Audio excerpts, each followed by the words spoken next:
Son perfectas máquinas de la naturaleza. Milenios de evolución han convertido a las aves en unos seres vivos fascinantes, capaces de recorrer cada día cientos de kilómetros en busca de alimento, atravesar continentes todos los años para huir del frío invierno y regresar, de nuevo, al lugar de donde partieron. Su capacidad de orientación, de resistencia, de supervivencia, les hace fascinantes, magnéticos, dignos de estudio, pero también de protección. A pesar de su aparente rudeza y envergadura, cada día se enfrentan a amenazas. Por suerte, una legión lucha a su lado para asegurar la supervivencia de especies convertidas en icono de nuestra tierra.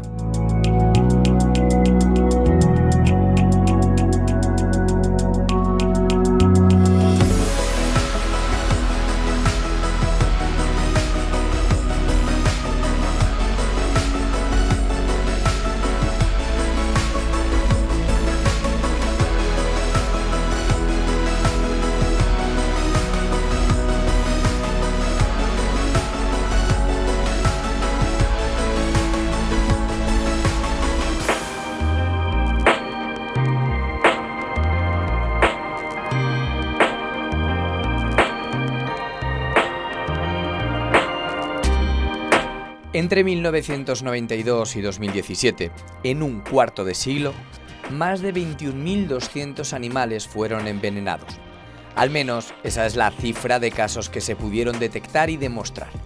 Un tercio de todas esas víctimas, es decir, 1 de cada 3, fueron aves rapaces que cayeron en la trampa de los cebos envenenados. El veneno es una amenaza real para la fauna salvaje, pero también es silencioso.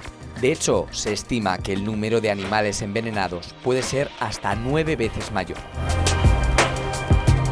Desde hace un año, WWF ADENA inició una medida pionera para la defensa de las aves rapaces frente a los envenenamientos: centinelas del veneno.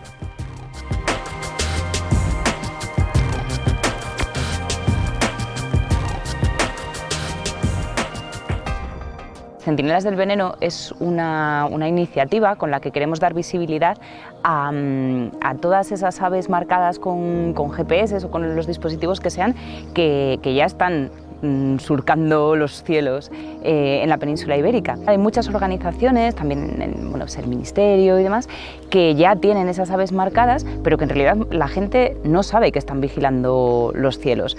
Nosotros tenemos algunas aves marcadas nuestras, pero como digo, al final son muchas más de esos centinelas que son a los que nosotros estamos dando visibilidad. Se llama Centinelas del Veneno porque esas rapaces que están marcadas son como nos avisan cuando hay un caso de este tipo de delitos en las que se colocan cebos envenenados, pues son como los espías los que nos dicen aquí hay veneno, y por eso se llaman Centinelas del Veneno. El objetivo de Centinelas del Veneno es detectar estos delitos cuando ocurren en el campo y reducir en última instancia estos delitos, porque al final son delitos que tienen un impacto muy grave contra la biodiversidad y la idea es lograr detectar cuantos más mejor y poder empezar procedimientos penales para que no queden impunes.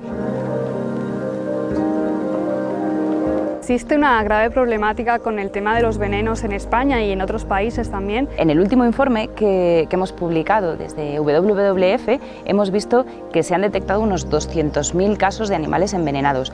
Pero esto en realidad solo es la punta del iceberg, esos son los que se han detectado, pero lo que ocurre con el veneno es que es un delito que no es selectivo. Cuando la gente pone un cebo envenenado con la intención de matar a un animal, eso en sí ya es un delito.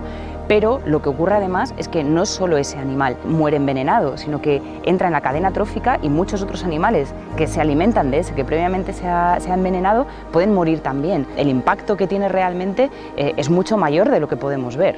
Todo lo que se puede hacer para descubrir estos casos que son difíciles de detectar nos viene muy bien, y disuadir el que se haga este tipo de de delitos. Os invitaría a que echéis un vistazo a nuestra página web porque vienen contenidos muy interesantes, como por ejemplo qué hacer si me encuentro un cebo envenenado o qué hacer por ejemplo si mi perro ha sido envenenado.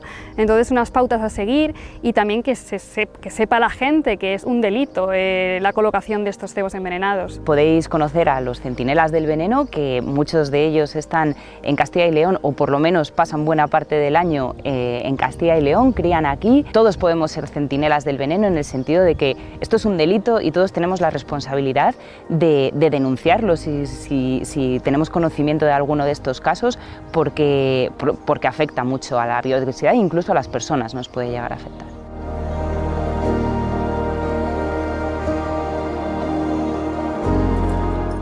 Una de las bases de operaciones de esos centinelas del veneno está aquí, en el Parque Natural de las Hoces del río Riaza, y su ubicación no es casual, pues en este espacio protegido está el primer refugio de rapaces creado en España. Fue hace casi medio siglo, cuando este lugar se convirtió en un santuario clave para la salvaguarda de grandes aves.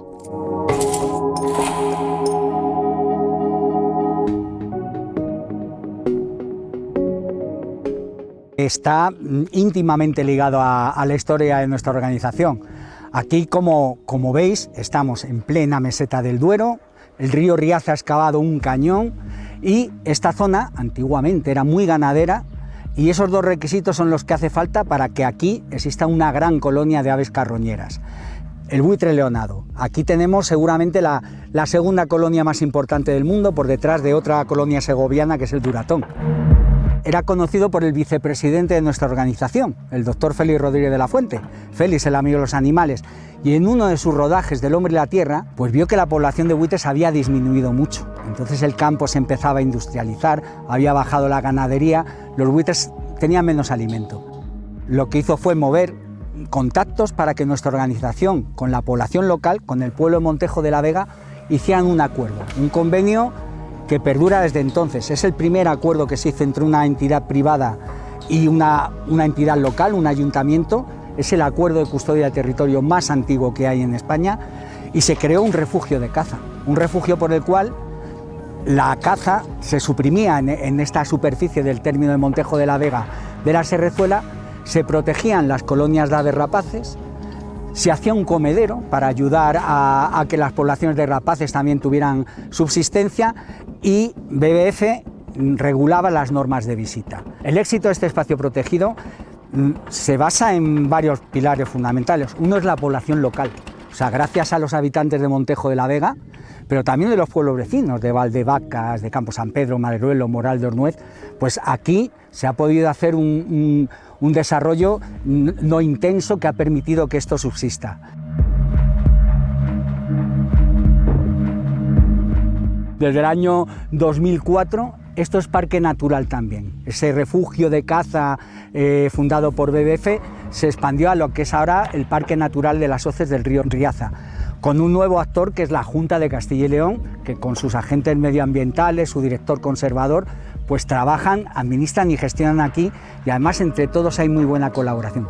Y además tenemos un montón de colaboradores, entre los que hay que destacar un fondo para el refugio de las Hoces del Riaza, con su presidente el doctor Fidel José Fernández, que llevan trabajando desde los orígenes del refugio, ayudando en diferentes labores.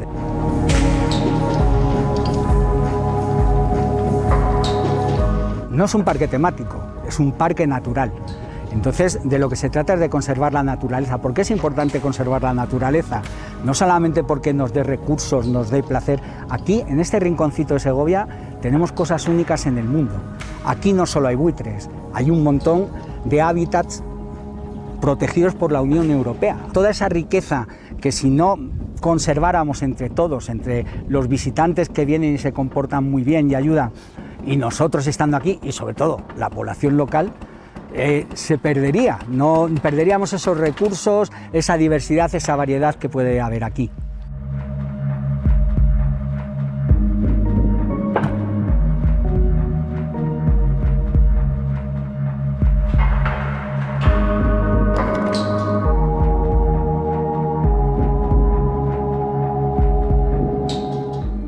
A ver si se me oye bien. Aquí viene 1, 2, 3, 4, 5, 6, 7. 1, 2, 3, 4, 5, 6, 7. 7, 8 por ahí, sí. ¿Tienes un boli por ahí a mano? Tómale. ¿Tiro para adelante o apuntas? Espérate que tengo que apuntar. Hoy es día 19. Es un sitio que está cerca y que, bueno, a veces lo visitamos y sabemos dónde está y podemos traerlo fácilmente. Antes venía él con un carro a por ellos y ahora lo traemos nosotros porque es más fácil para él, menos esfuerzo. Cuidamos el medio ambiente y alimentamos a los buitres que dan turismo a los socios del Riaza y como que se aprovecha todo. Ellos se deshacen de los animales naturalmente, sin tener que gestionarlo de ninguna manera, ni llevándolo a quemar e incinerar, que cuesta un dinero incinerarlo, emitimos mucho CO2 al carbono, entonces lo que hace esto es que no deja huella de carbono, porque aquí desaparecen todos los residuos. WWF recoge los huesos, manda a venir un camión cada año o cada cierto tiempo. Si no te apunto el peso, déjame que te lo apunte para que lo ponga él. ¿Qué has puesto? 200, porque hay uno grande. 210. Vale, sí.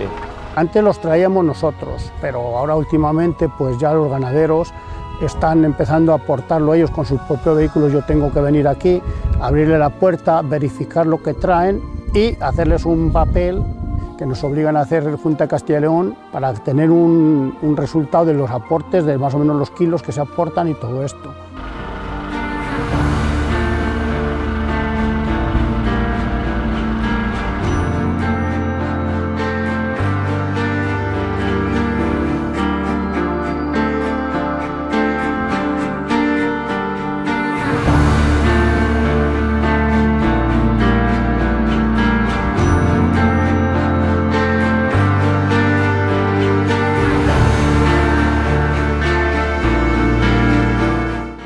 Estamos en uno de los lugares más importantes y más sensibles de todo el Parque Natural de las Hoces del río Riaza. Este es el comedero de rapaces que WWF ADENA controla, un espacio al que está prohibido acercarse debido a la fragilidad de lo que aquí sucede, ya que gracias a la colaboración entre la ONG y los ganaderos de la zona, se facilita el acceso a las aves a una comida segura que garantice la pervivencia de la colonia.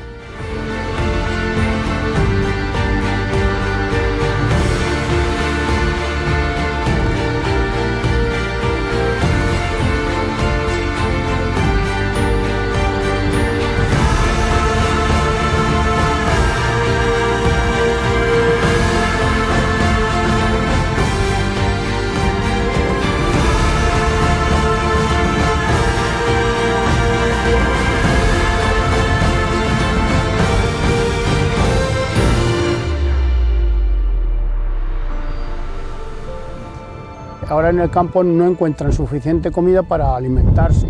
Antes date cuenta que por ahí pasa una cañada, hay mucho ganado. Por eso estos puntos son estratégicos, por eso se ha conservado, porque había mucha ganadería, transhumancia, quiero decir. Los venía bien a los buitres, ahora como ya no hay transhumancia, el ganado está desapareciendo de todas las zonas y todo esto, pues ¿qué les pasa? Pues que hay que ayudarles de alguna manera. ¿Qué hemos hecho? Pues ya como no tenemos en extensivo, pues hay que traerlo de intensivo más o menos y pues, para que se pueda mantener un poco la colonia.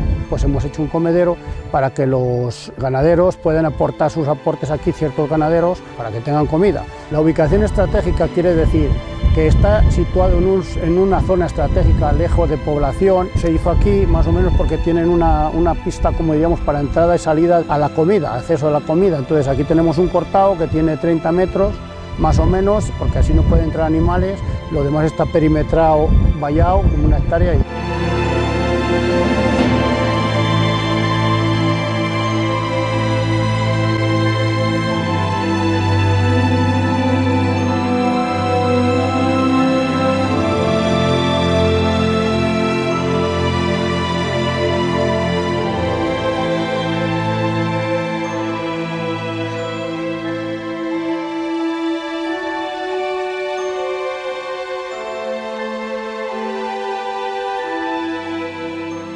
Dentro de este espacio es donde con total tranquilidad y de la forma más salvaje posible, los buitres consiguen alimentarse cuando la comida escasea. Aquí se cumple un ritual descarnado que incluso los romanos reservaban a aquellos soldados de más alta graduación, caídos en el campo de batalla. El silencio previo a la tormenta es el preludio a un festín.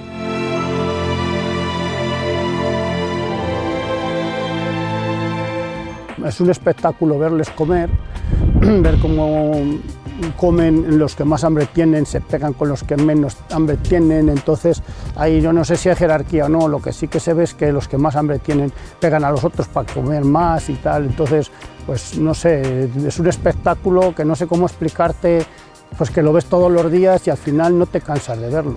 Lo que hay que tenerlos es lo máximo posible en estado salvaje. No podemos acostumbrar a los buitres, como en otros lados, que les echan la comida, te sientas al lado, no sé qué, a verlos, pues eso no es lo correcto, ¿sabes? Tú les dejas la comida y te vas, ¿sabes? Es lo normal para que ellos no interferir lo menos posible en la naturaleza, ¿sabes?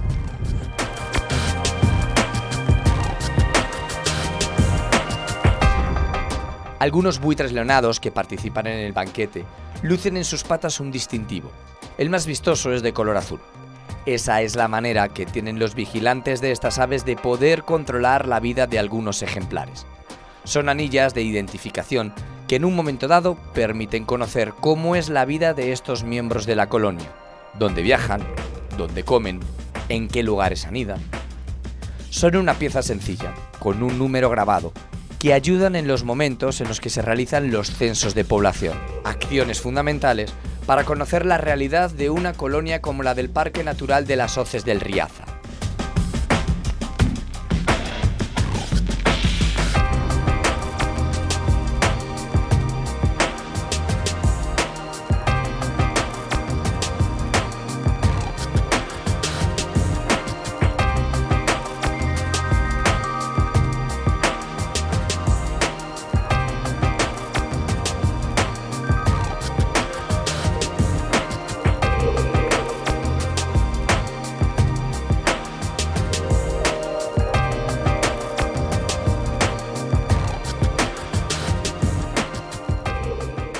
Es en realidad nuestra nota, es nuestra evaluación. Es importante saber cómo evolucionan las poblaciones de los animales y plantas que viven aquí, porque son los que nos están diciendo si lo estamos haciendo bien, mal, o si hay alguna amenaza o algo que complica su supervivencia.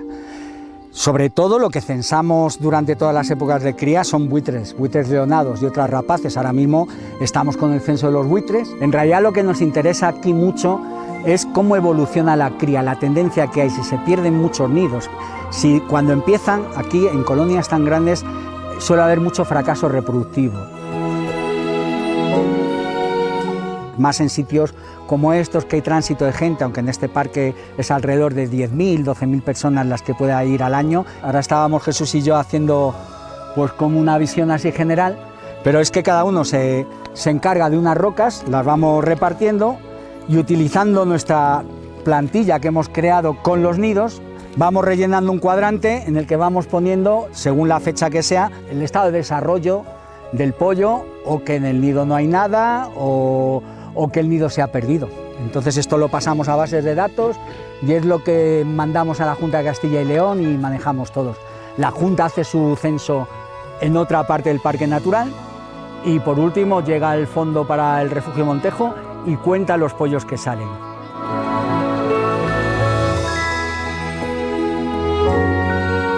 Todos los nidos de buitre leonado y de otras rapaces están numerados. Aquí están los nidos que nosotros hemos detectado a lo largo de todas las temporadas de cría que llevamos censando. Esto no quiere decir que ahora mismo haya parejas en todos ellos.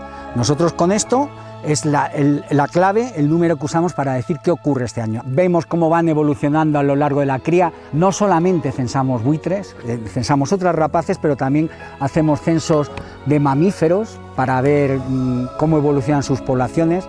La de corzo, por ejemplo, y jabalí, pues sube mucho. Hacemos censos de anfibios, los anfibios que son seguramente de las especies más delicadas y más amenazadas en estos momentos, bueno, pues tienen lugares refugio donde no han llegado especies invasoras como el cangrejo señal, donde están todavía a salvo de ellos, sobre todo son antiguas estructuras de pastores, y donde allí viven, y vamos viendo la evolución de todas estas poblaciones y de muchas más. Es un trabajo muy bonito, pero hay que trabajar, hay que darse madrugones, en determinados momentos del año que a lo mejor me apetece, hay que pasar muchas horas en el campo. Hay rocas en las que nos tiramos muchas horas, dedicamos mucho tiempo a saber lo que hay ahí.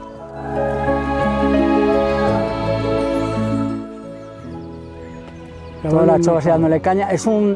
¿Ves que tiene unas manchitas blancas? Es un joven, no es un adulto, ese todavía no cría. Eso será de segundo o tercer año. Eso es. Mira cómo va volando, mira qué picado, para afuera.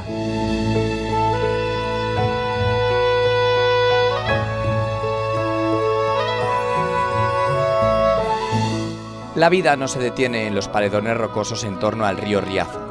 Desde comienzos de año, desde hace cientos de años, se repite el ciclo de la vida con el que se perpetúa la pervivencia de una especie. Allí arriba las parejas se afanan por cuidar de su descendencia, casi 6 meses dedicados a que el polluelo salga adelante.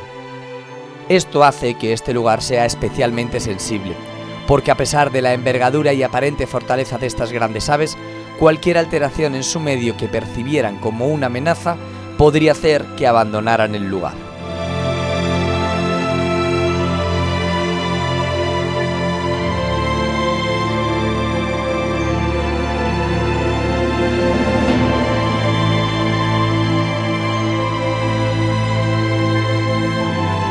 En Segovia hace 40, 50 años, cuando se creó esto, los buitres leonados solo anidaban en 2 sitios, en las hoces del Duratón y aquí en las hoces del río Riaza. El río Riaza, los censos del doctor Fidel José Fernández hablan de una población inferior a 100 parejas, a mediados de los 70. Ahora mismo, esta es la segunda colonia más importante del mundo, porque esta especie anida, sobre todo en Europa Occidental, en España, entre 600 y 700 parejas que empiezan a criar.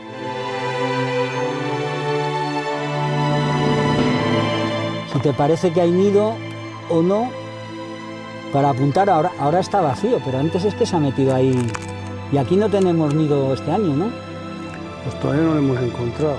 Mira, ya, para arriba hay grajilla, chova piquirroja, nada, sino otra cosa, el nido este de la cueva está un adulto posado, pero el interior y debajo hay otro adulto.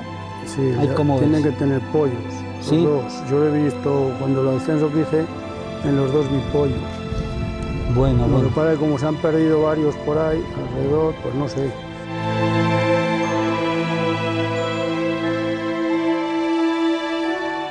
El buitre leonado tiene un periodo de cría muy largo, se pasa casi más de medio año criando. Ellos en invierno ya están empezando a incubar, en diciembre, enero, febrero, hasta marzo, abril no nacen los pollitos, solo ponen un huevo, solo nace un pollito. Hasta Semana Santa nosotros es una época en la que Jesús además redobla la vigilancia, los agentes medioambientales de la Junta también, porque basta que porque haga frío, porque alguien haga molestias, o sea, que ese nido se pierde ya la cría de esa pareja para el resto del año. Las parejas siguen criando y alimentando al pollo hasta junio, julio, incluso algún pollo vuela en septiembre. Entonces nosotros a lo largo de todo ese periodo, cada mes, vamos haciendo nuestra visita para ver qué nidos se han perdido, qué nidos ha habido nuevos, cómo evoluciona, si hay algún problema, y de todo eso los agentes de la Junta, nosotros y la gente del fondo obtenemos información y nos coordinamos. Mira, ahora pasa por delante mogollón de buitres. ¿Lo has visto, Jesús?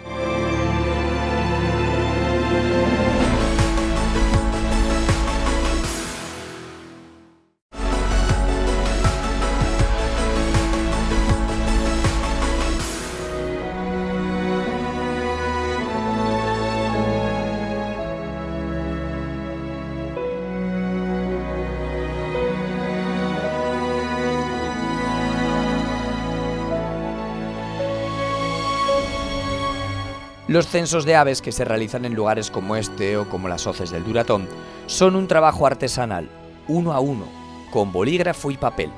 Son datos extraordinariamente importantes, pero incompletos, ya que hablan de lugares y momentos determinados. ¿Qué pasaría si una pareja de buitres no regresara a su nido? Descubrir las causas o su último destino sería como buscar una aguja en un pajar. El proyecto Centinelas del Veneno propone un paso más: vigilar y tener controlados a algunos ejemplares, pero ya no con anillas, sino con tecnología que permita al ser humano ejercer un control 24 horas al día, 7 días a la semana. Algo que hace unos años era ciencia ficción, ahora es realidad.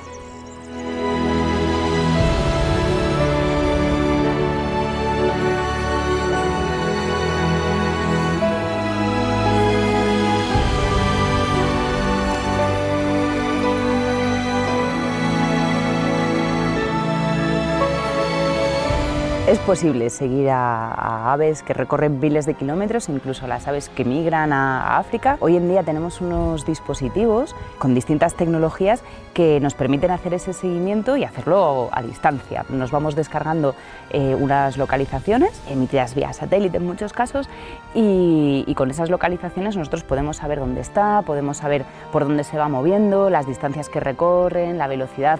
Tenemos muchísimos datos y nos los emite directamente. No tenemos que recuperar el emisor y enganchar un cable, ¿no?, para descargarnos esos datos, sino que los tenemos de forma remota. Poder seguir a estos animales prácticamente en tiempo real es una herramienta, primero, para conocer el comportamiento de los animales, para aprender de esos comportamientos, estudiarlos, y sobre todo también para detectar delitos contra la biodiversidad, contra la fauna.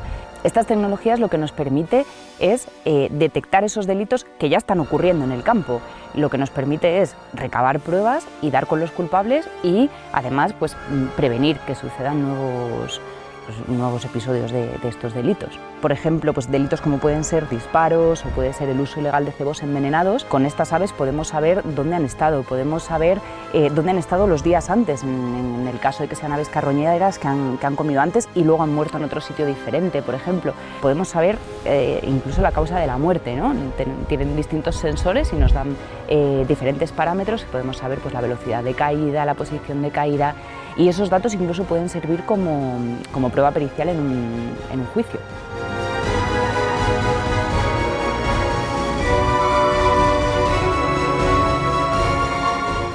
En 2013, Atlas, una limoche que portaba un radiotransmisor, fue clave para identificar y condenar a un ganadero que en 2010 envenenó a 11 rapaces. Su señal se perdió en una explotación extremeña. WWF Adena detectó esa anomalía y una patrulla del Seprona descubrió el delito continuado contra la fauna. De no haber sido por Atlas, el alimoche localizado, el crimen habría pasado desapercibido.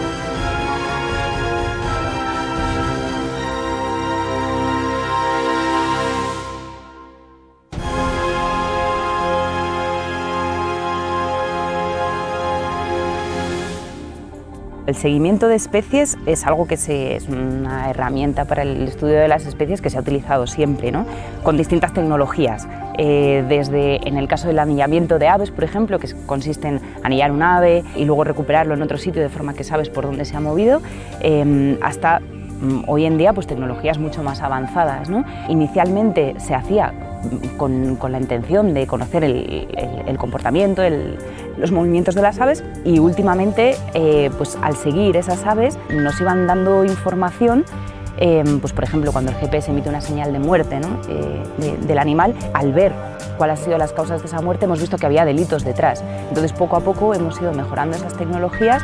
Las últimas pues ya son tecnologías muy adaptadas a estos casos, incluso al ave, a la especie concreta a la que se lo vas a poner. Podríamos decir que es un poco como la caja negra de un avión, ¿no?, que nos da todos los datos de qué es lo que ha ocurrido antes. Pero hay una diferencia importante, y es que para saber lo que ha ocurrido en un accidente de un avión necesitas recuperar esa caja negra, ¿no?, además de otros datos. En nuestro caso no es imprescindible recuperar ese aparato, ¿no? Esos datos los recabamos de forma remota. Hemos visto casos incluso de que ha aparecido algún animal muerto, presuntamente con un delito detrás, un disparo, veneno, y ha aparecido el GPS machacado, ¿no?, como diciendo, bueno, si destruyo el GPS entonces ya no se puede saber nada. Y no sirve para nada, porque realmente esos datos ya los tenemos, esos datos ya están.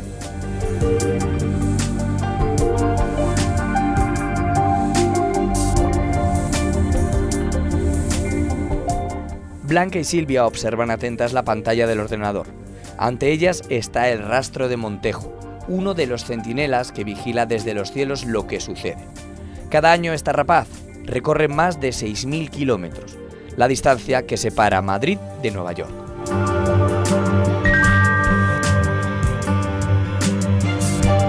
Si te fijas, bueno, aquí estos son los días en los que empezó a migrar. Pasa el invierno en Mauritania, en esta zona de Nema.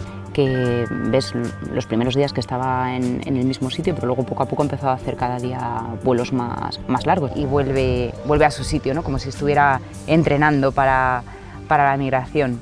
Y aquí ya ha empezado a cruzar. Aquí está ya en el Sáhara Occidental. Si lo ampliamos más, esto es lo que se conoce como el Ojo del Sáhara, que es una zona por la que por alguna razón les encanta pasar todos los años. Las localizaciones que os decía son todos estos puntitos, en cada uno de ellos podemos obtener datos concretos, no solo del día, la hora. En caso de que hubiera alguna incidencia y el animal muriera, pues también nos daría muchos más datos relacionados con ese movimiento. ¿Ves? Se va acercando al estrecho. Entonces, aquí la zona esta del estrecho al final es la zona más peligrosa, porque entre los vientos, los aerogeneradores, que está plagado por allí. Y bueno, pues este es todo el viaje que ha hecho desde Mauritania, pasando por Marruecos, el estrecho. 1.200 kilómetros en 10 días. Jolín. Extremadura, todo aquí. Aquí no sé si recuerdas que hace unos años murieron unas águilas envenenadas y vimos el caso porque una de ellas estaba marcada. Y nada, aquí ya, pues hace unos días ya ha llegado por aquí. Ahí estaría Riaza, que es donde está ahora, en Montejo, que por eso se llama así el Alimoche. Ya lo tenemos aquí en Montejo.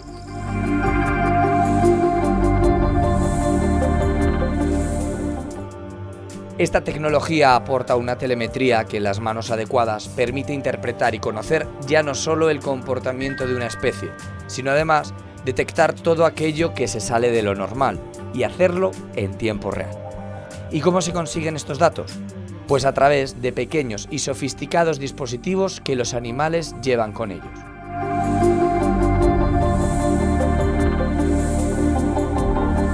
Esto que tenemos aquí es uno de los primeros dispositivos con los que marcábamos a las aves. Es muy antiguo, es vintage total. Los de ahora son mucho más pequeños, mucho más ligeros, casi imperceptibles en algunos casos según la especie. Tenían una vida útil muy corta y las tecnologías hoy en día pues han avanzado muchísimo y lo que antes eran unos dispositivos muy caros y muy complicados de conseguir, pues hoy en día tenemos dispositivos muy ligeros, no interfieren para nada en las aves a la hora de colocárselo ni a la hora de volar y que además son mucho más baratos y esto nos permite tener muchísimas aves marcadas y poder detectar más los delitos. Nuestros mayores esfuerzos son para marcar aves carroñeras, que son las más susceptibles al uso ilegal de cebos envenenados. Marcamos pues sobre todo buitres leonados, alimoches, milanos también.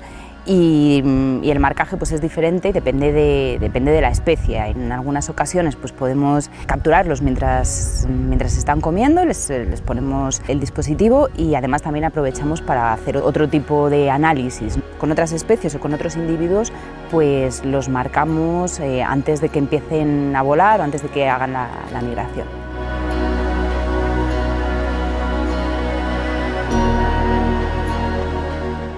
El trabajo de WWF ADENA, junto con otras instituciones y organismos públicos, es la punta de lanza de un ejército que con centinelas del veneno mira al cielo, pero que no se queda ahí, sino que con los pies en la tierra vigila no solo por la conservación del medio ambiente, sino también porque ese medio ambiente le sirva al ser humano para crecer y aprovechar.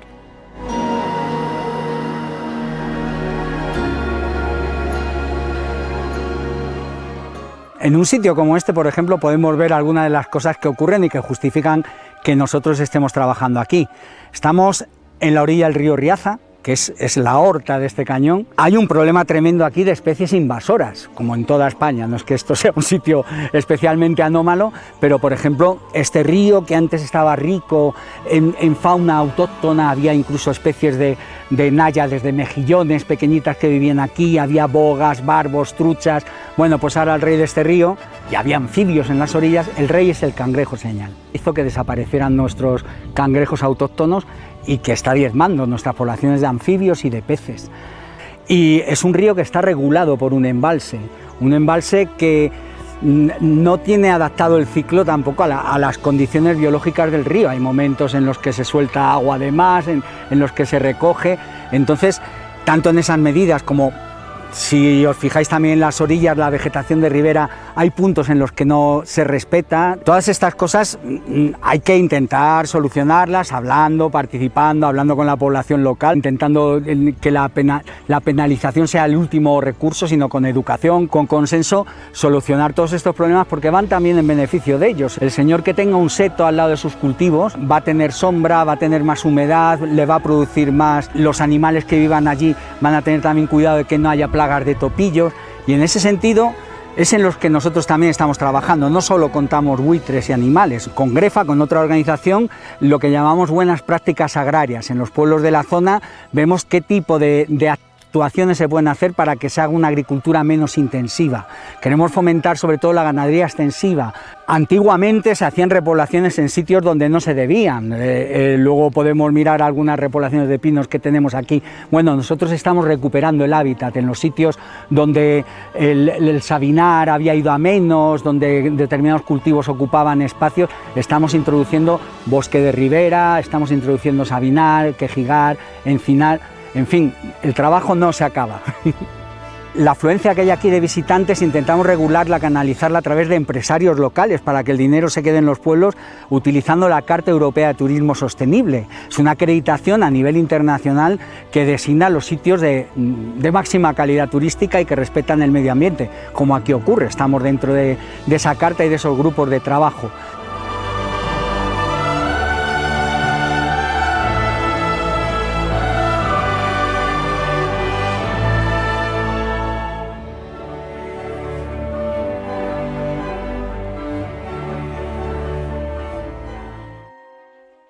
Mira, también hacemos estudios de mariposas. Buah, si es que parece además que está integrado en la naturaleza, ¿eh?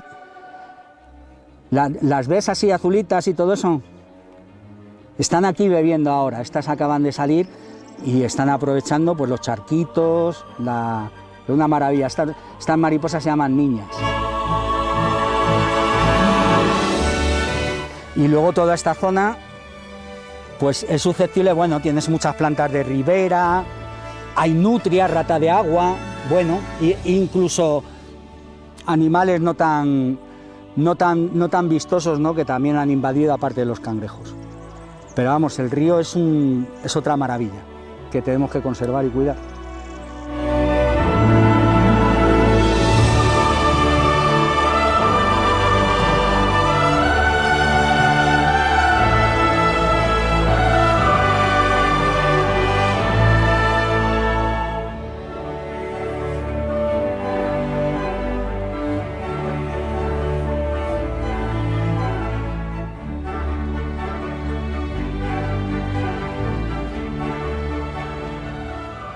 Susi, Blanca, Silvia, Jesús, Atlas, Montejo, son algunos de los nombres propios de una lucha colectiva, de un ejército que lucha por el bien común, un ejército en el que agentes medioambientales o científicos también ocupan sus posiciones de vanguardia, porque en la lucha frente a las amenazas de la naturaleza no valen medias tintas.